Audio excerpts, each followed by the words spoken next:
तो कोरोना के मामले बढ़ना यकीनन चिंता का विषय है। चिंता दिल्ली को लेकर भी है, जहां 2 दिन तक कोरोना संक्रमण के मामलों में कमी के बाद गुरुवार को एक बार फिर से मामले तेजी से बढ़ते हुए दिखाई दिए।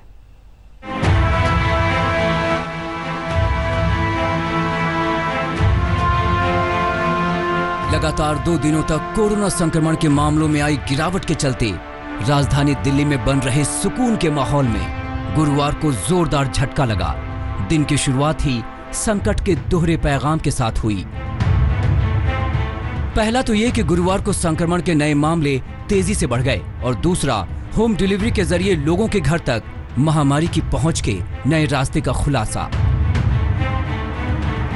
14 अप्रैल को पहली बार दिल्ली में नए मामलों में बड़ी गिरावट दर्ज की गई थी।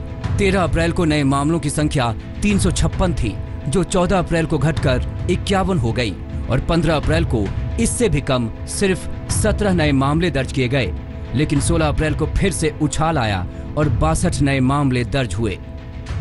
यानी कि हालात अभी हिसाब किताब के बाहर ही हैं। लेकिन केजरीवाल ने पहले ही ऐलान कर दिया कि कोरोना के खिलाफ उनकी रणनीति कामयाब है।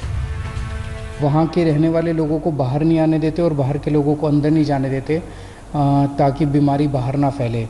और तो वहाँ पे फिर हम ऑपरेशन शील्ड चालू करते हैं और इसके अच्छे असर पड़ रहे हैं, क्योंकि दिलशाद गार्डन का हमने देखा कि किस तरह से वो 15-20 दिन हो गए और वहाँ पे कंटेनमेंट जोन में अब एक भी केस नहीं आया। पिज्जा की होम डिलीवरी ने तो दिल्ली में कयामत ही ढा दी।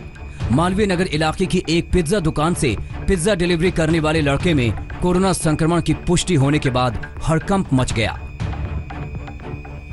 डिलीवरी बॉय को पिछले 20 दिनों से सर्दी जुकाम जैसे लक्षण थे। इस दौरान उसने 72 घरों तक ऑर्डर डिलीवर किए।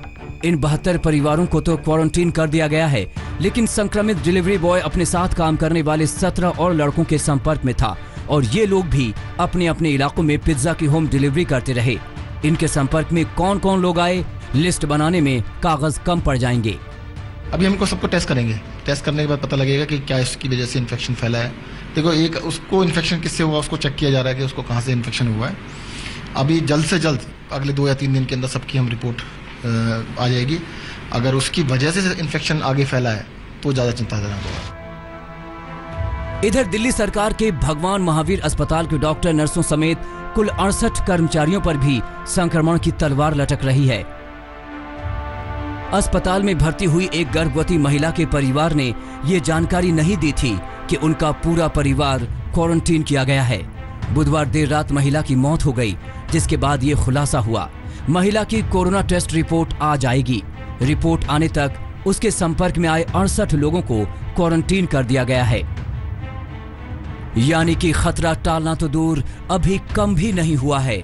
संक्रमण हर बार नई शक्ल में चोरी छुपे हमारे घरों, अस्पतालों को निशाना बना रहा है। ऐसे में जो भी लॉकडाउन को हल्के में ले रहा है, वो न सिर्फ खुद को बल्कि अपने आसपास के लोगों को भी खतरे में डाल रहा है। दिल्ली से ऐश्वर्या और आशुतोष मिश्रा के साथ आज तक ब्यूरो। नमस्कार, मैं हूं अंजना ओम कश्यप। हमें उम्मीद है ये वीडियो आपको पसंद आया होगा। लेटेस्ट खबरों के लिए यूं ही देखते रहिए आज तक और इस वीडियो के पसंद आने पर लाइक, शेयर एंड सब्सक्राइब करना ना भूलें।